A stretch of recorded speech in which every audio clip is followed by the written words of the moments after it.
Awesome. So first up, we have Marlene Arantes, State Program Outreach and Partnership Coordinator for Latino communities, and she is representing the Expanded Food and Nutrition Education Program. So Marlene, whenever you're ready, take it away. Yeah, thank you, Esther. Let me share my screen.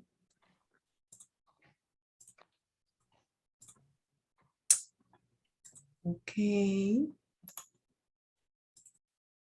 I think that everybody can see now the screen, right? Okay. Thank you for the invitation to this meeting and participate as a presenter today. And thank you for the introduction, Esther. I would like to talk about expanded food and nutrition education program with FNEP. And the FNEP is the nation's first nutrition education program for low-income population and remains at the forefront of nutrition education efforts to reduce nutrition's insecurity of low-income family and youth today. So FNEP is a federal extension community outreach program that currently operates through the 1862 and 1890 land grant university in every state, the District of Columbia, and the 6 U.S. territories. It's founded by the U.S. Department of Agriculture and the National Institute of Food and Agriculture. Our program uses education to support participant efforts towards self-sufficiency, nutritional health, and well-being. Our program combines hands-on learning, applied in science, and program data to ensure program effectiveness, efficiency, and also accountability. Let's explain our goal. The goal of our program is to empower limited low-income family with children and youth and utilize evidence-based strategies to address diet and physical activity behavior and reduce risk for food insecurity, and chronic disease in families. This is our purpose. So we have 4 core areas, and these are the 4 cores: diet quality and nutrition, physical activity, better food sources management, and food safety. Our target audience is limited resources family with young children, limited resources youth, and pregnant and breastfeeding mom, and also pregnant teen. And for FNEP for families or with young children, we use as a skill building learning center approach. Our workshops are taught in a series, and program participants receive 6 to 9 lessons, often over several weeks. The classes are taught in small groups or individually and are delivered in a culture-sensitive manner. Food safety education and cooking and gardening are also integrated in most classes, and those lessons are taught in English and or Spanish. For our program with the youth, we make a healthy drink and a snack choice. We teach about read label, be physically active, and reduce screen time. We provide education to youth from 6 years to 18 years old. And that means that can be from kindergarten to high school year. At the school and after the school program, in school, through 4-H FNF Club, day camp, community centers, neighborhood group, gardening, and cooking workshop. And the last one for pregnant and breastfeeding moms and pregnant teen, the topic we include is nutrition and physical activity during pregnancy, feeding infants and toddlers, and fast food and healthy snacking. Our classes has 3 components. A brief nutrition lesson, food demonstration and tasty, and physical activity. As you see those pictures, we are doing those kind of things in every lesson. We use different topic. You can see here different topic, but FNF utilize evidence-based practice tests and research-based curricula to teach participant in adult and youth program. For adult program, we are using Eating Smart, Being Active. This curriculum is part of the Colorado State University, and this curriculum has 9 lessons focused on healthy eating and active living, and is designed to be taught by paraprofessional in a series. This curriculum also contains 3 maternal and infant nutrition lessons as a supplement to the core 9 lesson. For youth, we use 3 curricula, up to the challenge, choose health, food, fun, and fitness, that is part of the Cornell University, and growing healthy habits. Where we work, we offer our workshop or classes in 8 Maryland counties in the city of Baltimore, in collaboration with partnership with a school, community center, clinics, health and wellness centers, nonprofit, and faith-based organization, local supplemental nutrition assistance program, SNAP, WIC, and 4-H youth program. And also our program is provided at no cost to the participant. We have different programs in FNF. The programs are children and adolescents, program for parents, program for families, one-on-one or small group lessons, and also program for pregnant women and pregnant teen. So the series is for children and adolescents is for 4 to 6 lessons. And for the rest of the program are a series of 6 weekly lessons lasting 1 or 1.5 hours. As a summary, FNF priority is nutrition, physical activity, food resources management, food safety, and food security. Also, I would like to show you the program impact that we have this year.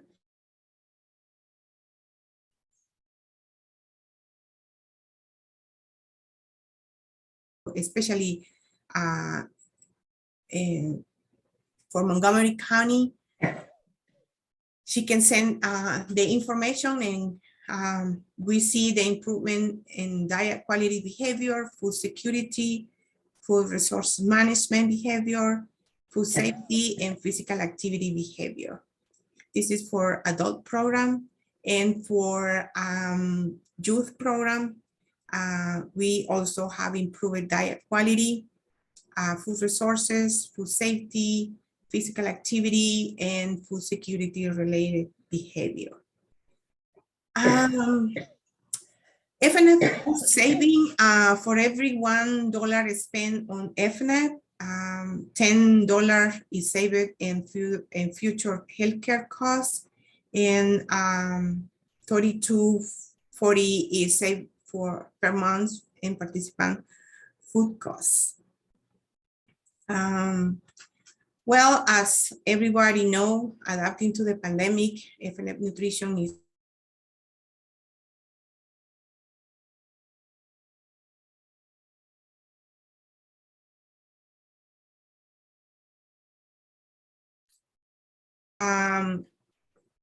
we as a when the COVID arrived 2 years ago, resulted in cancellation of many face-to-face or in-person program, but we continue to do that through technology and providing nutrition education classes for families and youth.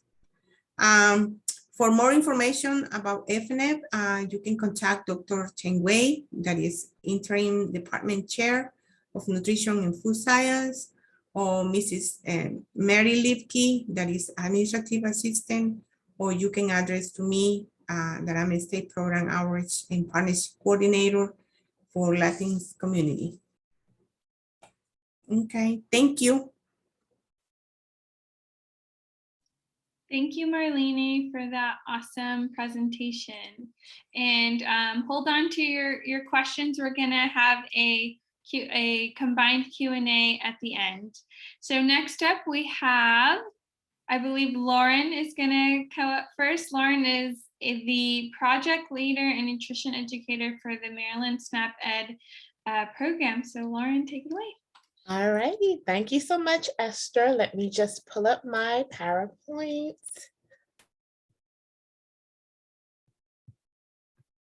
Oop, wrong one. Sorry, I have like so many opened. All right, let's see.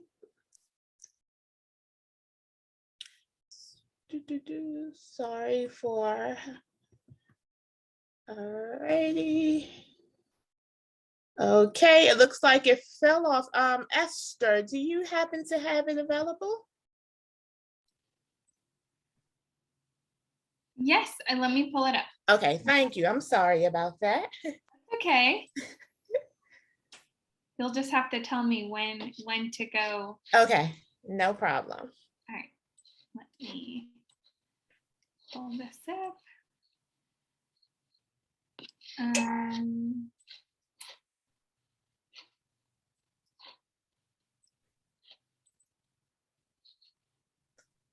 Can everyone see the screen?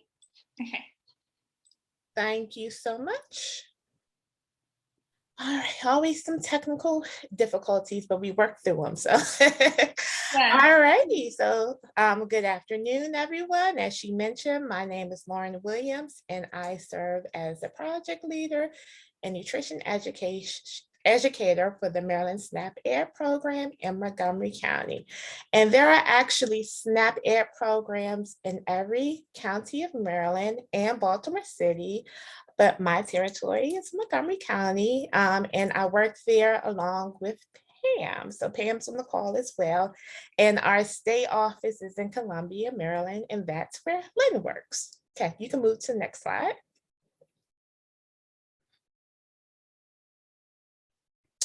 Okay, so what is SNAP Ed? So we are actually funded by the United States Department of Agriculture's SNAP Ed dollars. And we go into schools and out of school time programs and other sites to provide farmers markets, food pantries, to provide nutrition education programming. And to do that, we rely on a multi-level approach. So we do nutrition education, we have some social marketing programs, we have policy systems and environmental level changes. And we do all these things to improve health behavior and create a healthier environment for low-income individuals to live, work, and learn. So when we partner with a site, not only did we try to provide nutrition education to them, but we tried to come in and change the whole overall environment of the site to make it healthier. Okay, Thank you. Next slide. And our goal is to help individuals access healthy foods, choose healthy foods, prepare and taste healthy foods. We also promote the importance of being physically active, and we also stress the importance of drinking water. Next slide. And with our goals, we do that in a number of ways. So in our school sites, when we work with school sites or even early childhood sites, what we normally do is educators will come in and do direct education themselves, or we might come in to train one of our teachers to use one of our curriculums. So SNAP Ed educators reaches low income individuals where they live, work, and learn. So as I mentioned earlier, we are funded through the USDA Maryland SNAP Ed dollars. So we are only eligible to work with schools with at least a 50% free and reduced meal rate. So those Title I schools are schools participating in community eligibility provisions. So those CEP schools where all students receive free meals. And we also are only eligible to work with community centers located close to eligible schools. So those Title I schools that I mentioned earlier. Okay, next slide.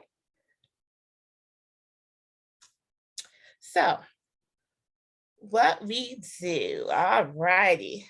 So as I mentioned, when we work with a site, we come in, we provide the programming ourselves, or we train our teachers to implement some of our curriculum. And I just want to highlight some of our youth-based curriculum. Now, there are a lot more, but these are I'll call them our top 4. These are the ones that we use most often, and these are the ones that are usually a hit with our schools and our teachers and our parents and our students. So one of our heavy hitters is the Read for Health program, which uses literacy to teach about health and wellness. And that is for ages preschool to 2nd grade. So with Read for Health, the SNAP Ed educator or the teacher will read a book about with a theme. So for example, one theme in the Read for Health curriculum is farmers markets. So they will read a book about the farmers markets. They will talk about the book with the students, and then they will partake in a tasting. And that's how the Read for Health curriculum is structured. We also have the Edible ABCs program that we use a lot with our early childhood sites. So we use that with preschool, we use that in Judy centers and Head Start programs. And it uses, it teaches about healthy foods. It introduces kids to different fruits and vegetables by introducing a fruit or a vegetable for each letter of the alphabet. So the students it's a way of reinforcing letter learning in the classroom. They can taste different healthy foods. And they also learn how that particular fruit and vegetable grows. So for example, A is apricots. The kids will learn about apricots, how it grows, they would taste it, and they will also learn how apricots are good for the body, how it helps the body. We have Refresh, and that's for 4th and 5th grades. That is also another really popular one. And Refresh goes along with the Common Core standards, and there is a theme for each month. So it runs from October to May, and they have also additional lessons. Lindsay, she likes fresh. And they also have a writing portion that the kids can do. And another one is Growing Healthy Habits, which is a gardening for nutrition education curriculum. And that is for kindergarten and fifth grade. Of course, you can tailor or modify the lessons based on the age range that you're working with. And all of these curricula, actually, they all contain a tasting portion to it. So, and all of our materials come in English and Spanish. So like I said, those are our, there's many others that we have, but those are the top 4. And here are some examples of our adult-based curriculum. And once again, we have many others, but these are the 2 that are heavily requested by our partners. We have Feeding for Healthy Eating, and that's for parents of young children. So we will say that Head Start to kindergarten range. And it basically teaches parents, gives parents tools and tricks on how to encourage their kids to eat healthy foods, right? So we have lessons in there that deal with role modeling, the importance of eating together as a family, the importance of cooking together as a family. Another one that's always big that gets a lot of chatter is when I do the importance of letting your kids serve themselves. That's always a big one and very interesting to our parents. And we have Healthy Sense, which is not really heavy per se on nutrition, but it mostly focuses on financial literacy. So giving our parents ways on how to afford healthy foods on a limited budget. So we teach them on some of the lessons in Healthy Sense include how to save money while eating out, knowing how to distinguish between your food needs and your food wants. Another big one that has been really important in my life, especially, and I never did this before until I actually started teaching Healthy Sense, is looking at unit pricing. So we have a chapter on unit pricing, and that's been really huge for me. And I do that all the time now, and I realize that some things I was buying before was not really a good buy. And with these, both of these 2 adult-based curriculum, we also have resources that we give out.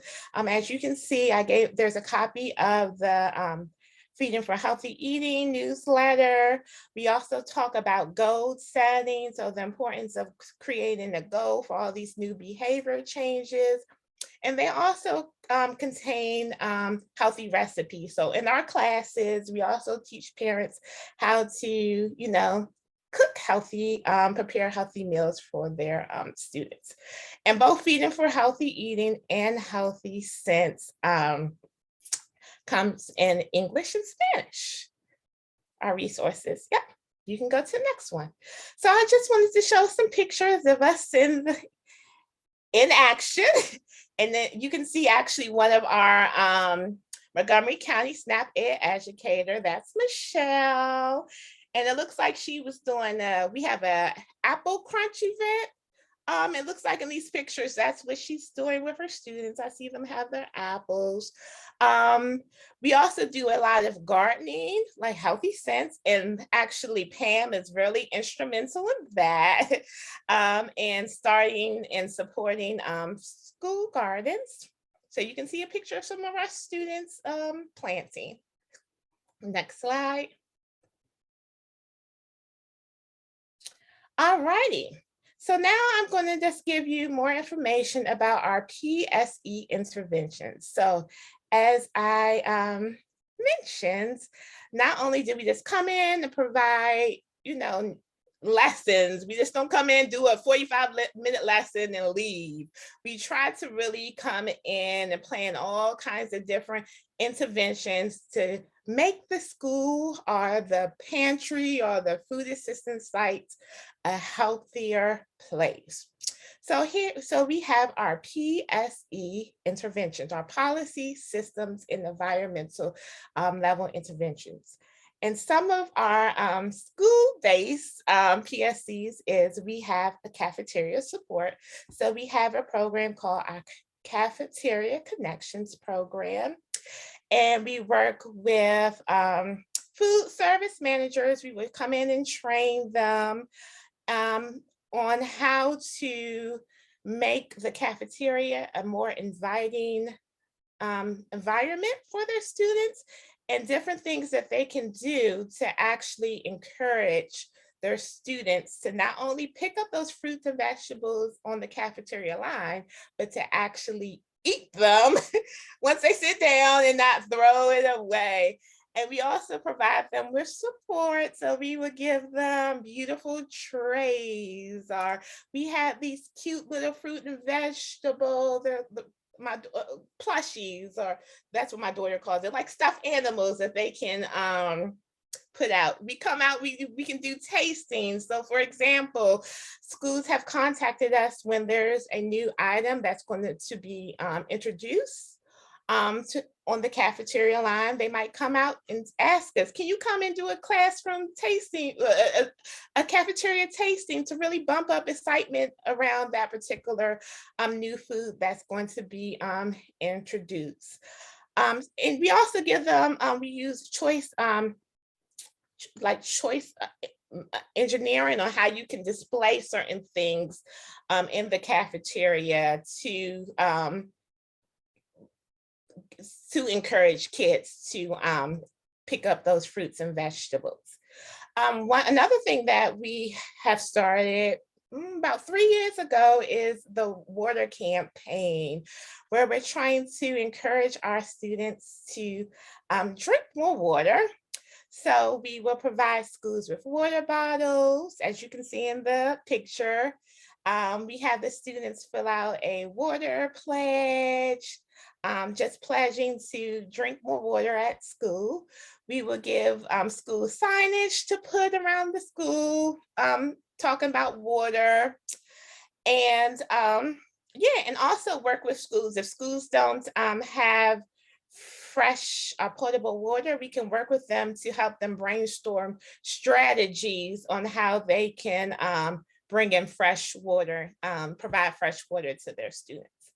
We also work with teachers, right? Because it's also important for our students to see their teachers eating healthy, and also eating healthy and also living a healthy lifestyle, right? So the whole issue, the importance of role modeling. So we have those worksite wellness programs. We have Move More at Work, which is just training for teachers to give them strategies on how they can get more physical activity throughout the workday.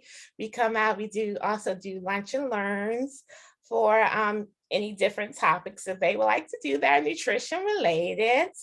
Yeah, we also might come in and do healthy cooking with the teachers. So there's a lot of things that we do. And last but not least, for our school-based initiatives, we have school pantry support, where we have a training. Lynn was actually very instrumental with creating this training, and that's called Make the Healthy Choice the Easy Choice, where we work with school pantry volunteers and teach them once again on how they can encourage parents or other people who are going to that food pantry to pick up the healthier models. So some of the strategies in Make the Healthy Choice the Easy Choice, we talk about bundling, put similar items together that can make a meal. So for example, we have tortillas, beans or tomatoes, put that together, that can become a bean burrito, so importance of putting like items together to make a meal. We also will provide school pantries with recipe ideas. So a lot of times school pantries will come to us and say, hey, we have a lot of tomatoes that never get picked up ever. Can you provide us with some recipes or give us some ideas on how parents can use tomatoes? And I actually do that. One of my schools, Sergeant Shriver, they have a school pantry. And I work with the, she's a community school specialist, and I would give her different recipes to give out during food pantry days. Next slide. All righty, some more PSC interventions. We promote farm to school. So we will help schools bring in a farmer to visit the classroom. And I know Pam has done this with a few of her schools, and she might talk about it in her presentation, where a farmer has come in and have done like a virtual farm visit where kids they show them their farm. They might read one of our Read for Health books, and some of the farmers might even donate produce for the kids to try. We also help connect schools to local farms and farmers markets. So some of our educators have actually taken their kids outside, of course, with permission from the school, to visit farmers markets in the area. And I also know Pam has done this before, when she has actually brought one of her schools to the Montgomery County Extension office, and they actually visited the Master Gardener's demo garden, and she did a Read for Health lesson. And we have another program that we use at farmers markets, sometimes at our food pantries, called the Market to Mealtime program. And we have it for kids and adults, where we teach kids about local and seasonal fruits and vegetables. We also provide gardening support to our schools. So we know that's a huge interest with a lot of our schools on how we can start school gardens as a way to show the kids that connection of where their food comes from. So being that we do have, we are housed we're part of University of Maryland Extension, we all have the Master Gardener program, and I know Pam's not going to talk about that, so I'm not going to go into a lot of detail about Master Gardeners, but we do help facilitate and connect our schools with Master Gardeners who can come out and support them in their gardening efforts. And we also do have resources to help schools start a garden. So we can help them look for grants for money to buy all the materials that they need. We do sometimes use some of our funds to help them buy seeds and watering cans and that sort of things. And we normally do that with schools that we actually we partner with. Next slide. So I just wanted to introduce this big initiative that we started this year. And Pam and Lynn, if I miss anything, feel free to jump in. But this spring, and it's going to go all throughout the whole farmers market season and maybe beyond, we started your Eat Your Words campaign. And the primary goal of Eat Your Words is to engage families around the state in a campaign that links reading to healthy eating. And it's also to promote multiple avenues for families to access healthy foods, shopping, gardening, cooking, and tasting. So this year we were actually able to secure about 50,000 copies of a book called Sylvia Spinach. And Sylvia Spinach is about a little girl who really didn't like spinach.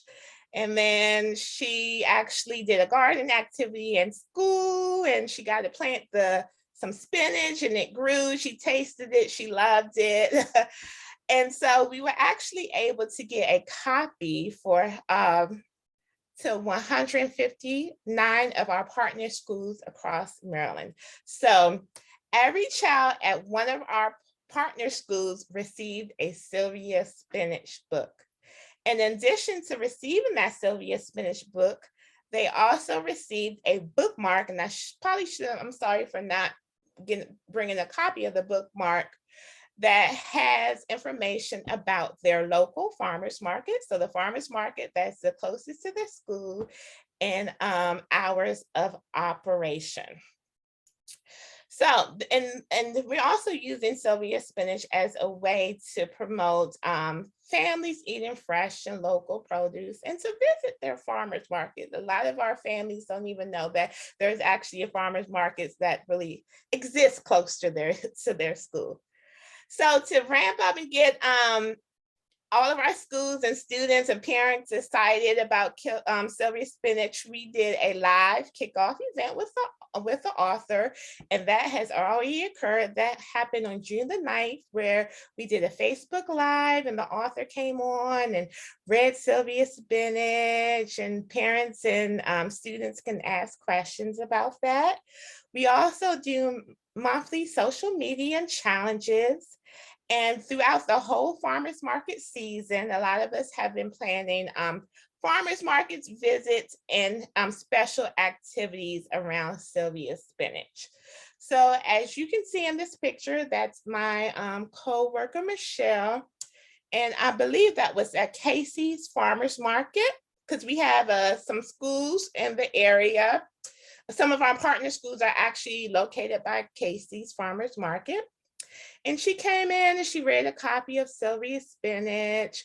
She also had the kids do a farmers market scavenger hunt to learn about all the different things that they have at Casey's Farmers Market. And they also created these cute Sylvia Spinach cutouts that the kids can color. And they can also take them all around and take pictures of Sylvia Spinach at different farmers markets, and they can tag us in it. So that's that social media, social marketing piece that also occurs with Sylvia Spinach. So just an FYI, I'm just going to put it out there. This Saturday at Rockville's Farmers Market, I will actually be there doing a lesson all around Sylvia Spinach. So if you are available, the market opens at 9. If you are available and have children, please come out and see me and meet Sylvia Spinach as well. Okay, next slide. And here are some of our 2021, 2022 Montgomery County collaborators. So here are all the sites that we worked with this year. And as you can see, we have our school-based collaborators, we have our farmer market collaborators, early childhood collaborators, and also our food resource center collaborators. So our food pantries, and those sort of things. Yep. Okay, next slide. And here are also some of our resources, and I don't know if I have enough time to go over all of them. I can just give you a quick explanation of each resource. So we have our Eats, and I can put these also in the chat later if you're interested. So we have our Eat Smart website, where we have all of our recipes. So if you are looking for a healthy recipe to use in your personal, professional world, then go to our site. We have tons of recipes. And the good thing about our recipe bank is that you can actually search by ingredients. So say for instance, you got eggplant, you need an eggplant recipe, just hit eggplant, and it will come up with all different recipes that have eggplant. They also have some good resources. We also have blog posts on our website, and just more information about Maryland SNAP Ed and what we do. I just want to tell you about our Text for Healthy Tots program, and this is actually for parents with children age 5 and younger. So parents can actually sign up and they will receive a text message with a tip about healthy eating. So So on a weekly basis, you might get text messages about things that they can do with their kids, all about health and wellness, different recipe ideas.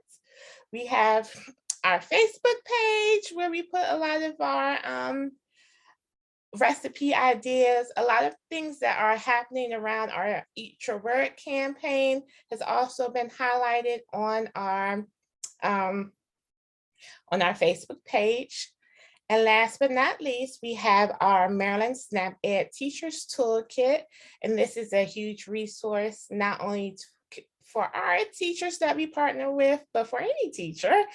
And on the toolkit, we have downloadable copies of all of our curricula. So all of those youth-based curricula that I highlighted, so Read for Health, Growing Healthy Habits, Refresh, Edible ABCs, you can find on that, on the Maryland Teachers Toolkit. So you can get an idea of our lessons and how they are formatted that we use with our students. But we also have information for teachers on healthy fundraising, on brain breaks, so anything that any resources that they need to create a healthy environment for themselves and their students. So next slide. And here are our contact information. So it's me, that's my information. We also have Pam and Michelle. Those are the other two SNAP Ed educators in Montgomery County. So thank you, everyone. And I look forward to answering your questions later. Thank you so much, Lauren, for that presentation. Yes, and if you want to put your email in the chat box, you can go ahead and do that now. In case I will. Thank you. And then next up we have Pam, and is she still? Yep, there you are, Pam. And you can go ahead and share whenever you're ready.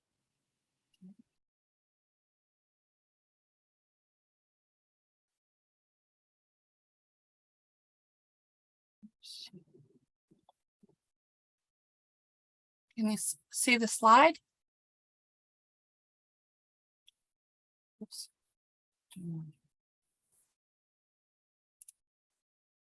Can you see it? Yes, we can. Oh, okay. Do you want to put it in presentation mode? We can see your notes on the side. I don't know if that works. Yeah, I do. Presentation. I'm not certain, but I think if you click on the little computer icon, Yeah. that's where you can put it on screen. Pam, if you hover over by the bottom where you see the 3 dots to your left. Nope, at the bottom. Nope, left. Keep going to your left. The computer. Go to the little computer icon. I believe that's where. Oh, okay. It was covered up. Sorry. There we go.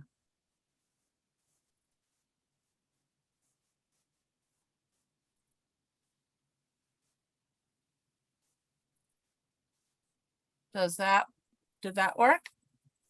No, we're still seeing your screen, part screen instead of full screen.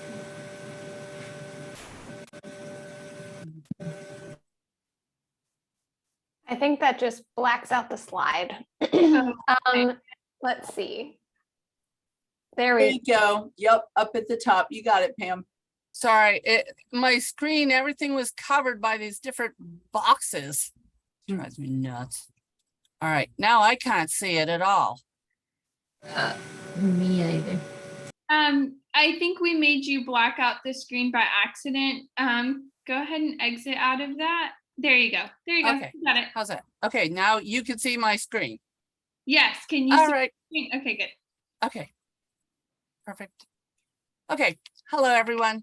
My name is Pam Hosmer, and I was asked to thank you. First of all, thank you, Lauren, for explaining all about SNAP Ed.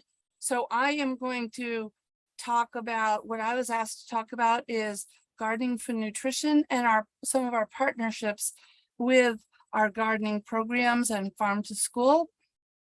Let's see here. And how we provide programs. These programs provide support for nutrition education and opportunities for community partnerships.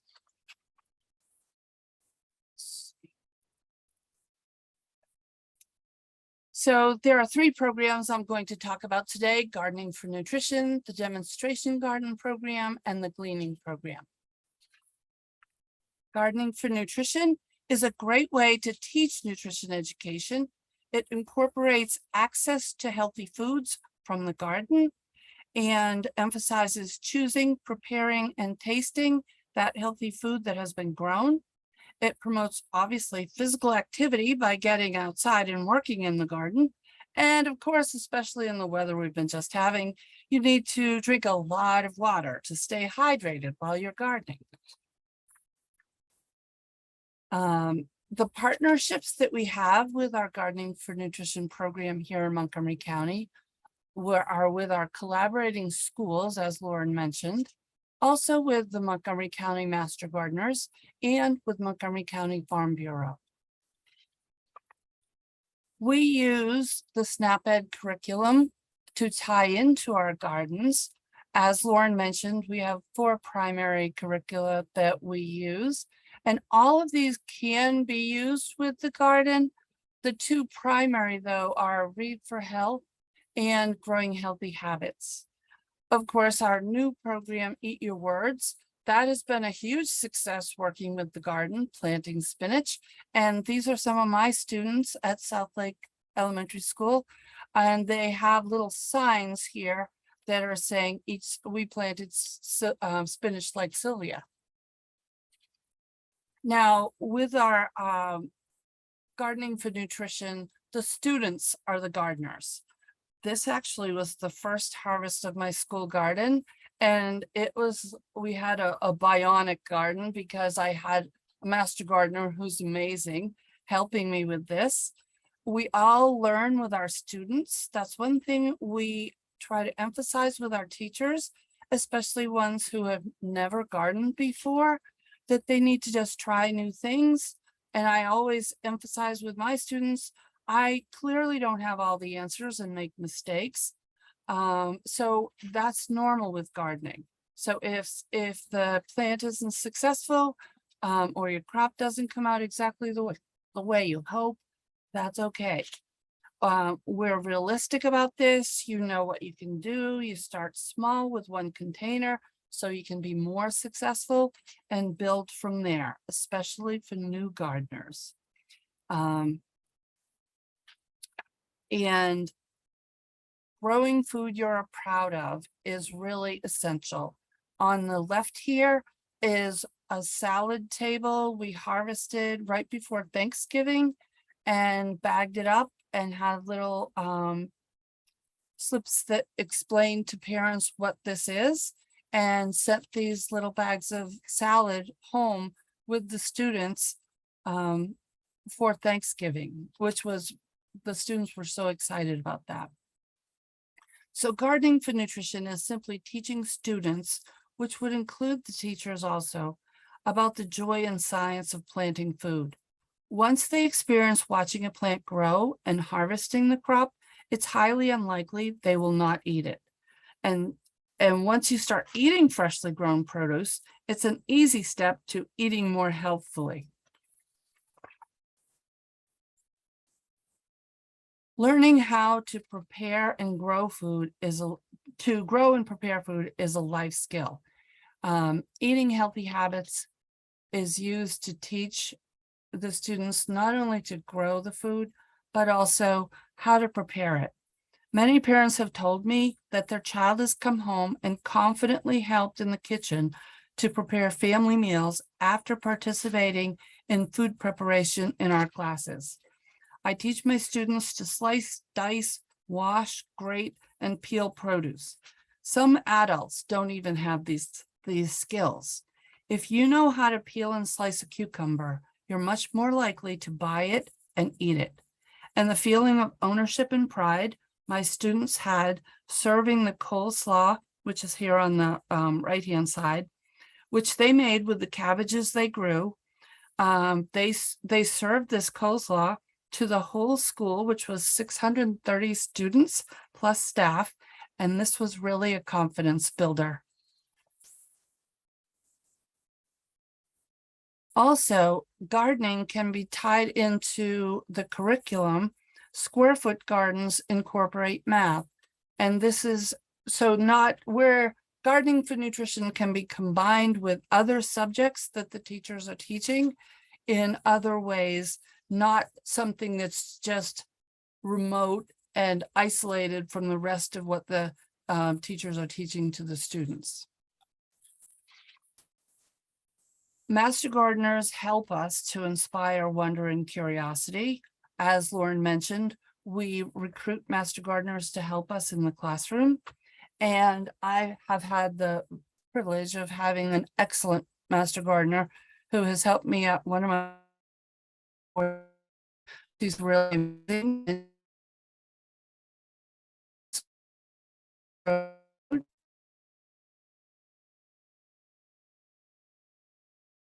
As you can see, they're very engaged in looking at the garden, working in the garden.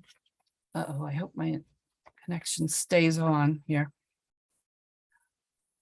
We also promote different types of gardens with our Gardening for Nutrition.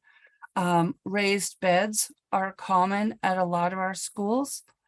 These gardens are demonstrating Swiss chard and kale, which are I think that's a gateway plant to us starting a garden, because you can grow that in the spring and it will usually make it through the whole summer and grow right till the first heavy frost.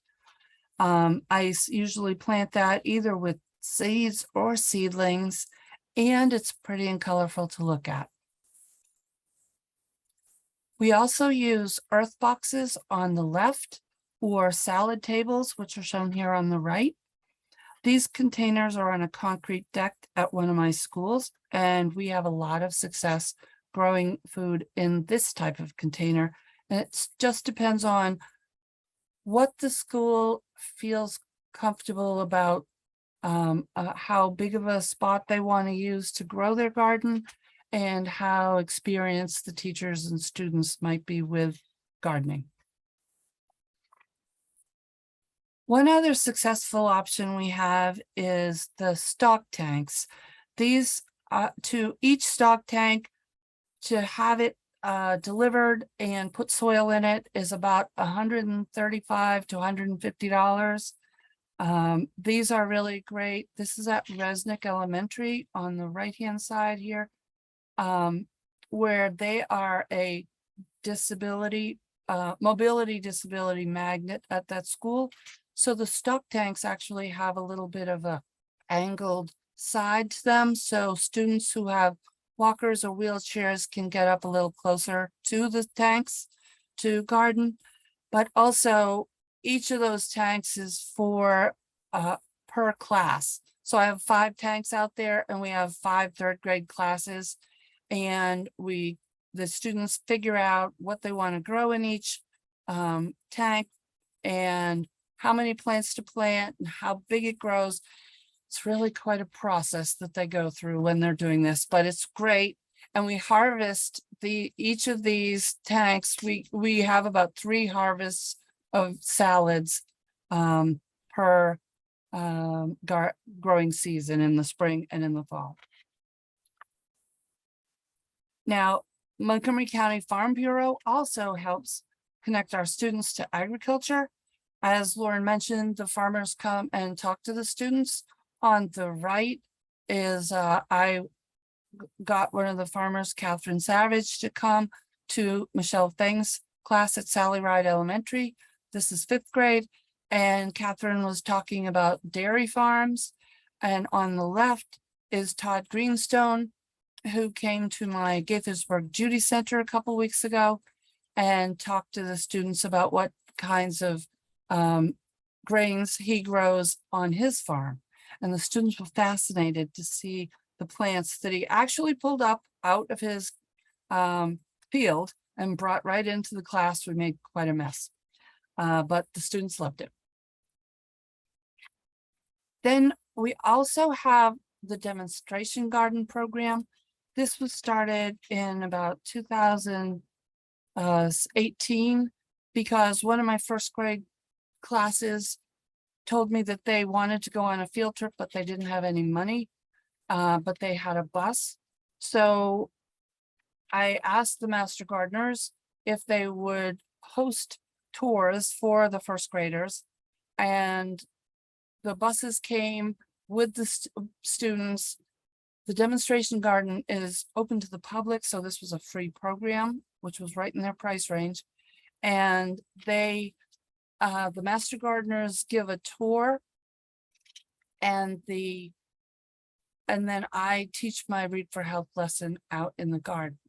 We partner with our schools, with Master Gardeners, and with the Montgomery County Office of Agriculture for permission to be able to use the garden and teach out there. Here is a experience. This is our outdoor classroom where we have the table set up to prepare the salad and a water washing station, and we have tree stumps for the students to sit on. The Master Gardeners give the students tours. One time I asked the Master Gardeners to give us a tour for about 30 minutes or so to my first graders, that they were doubtful that first graders would pay attention that long.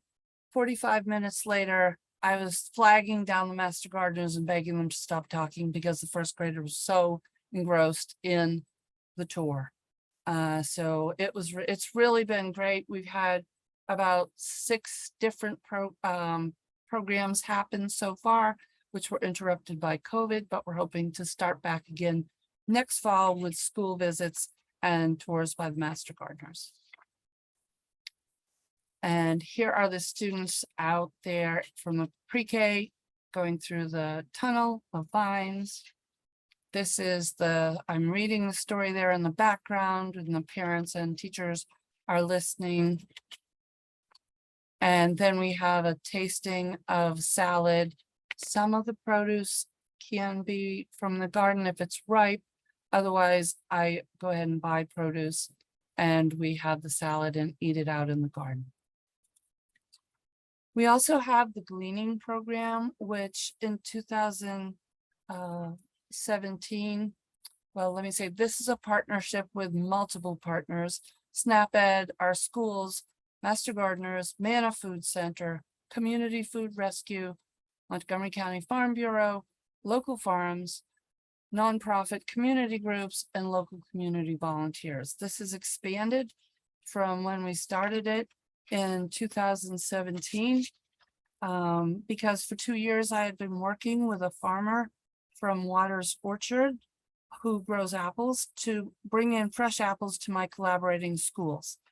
The students couldn't get enough of those apples. In fall of 2017, though, when I picked up the last bushel of apples for my schools, the farmer mentioned that we were about to have a hard freeze and all the apples that were left on the trees would not be picked. That haunted me all night. I contacted the farmer in the morning and asked if I could get volunteers to pick the apples. Could I have them for my schools? Many of my school students go hungry, and I just couldn't stand the thought of the apples just there on the trees, and my students would love them. So the farmer said yes. I contacted Master Gardeners, Manna Food Center, and the Farm Bureau to help glean the apples for my schools. My goal was to pick 1,200 apples, but the group picked 4,500 apples. We more than tripled the goal that I had.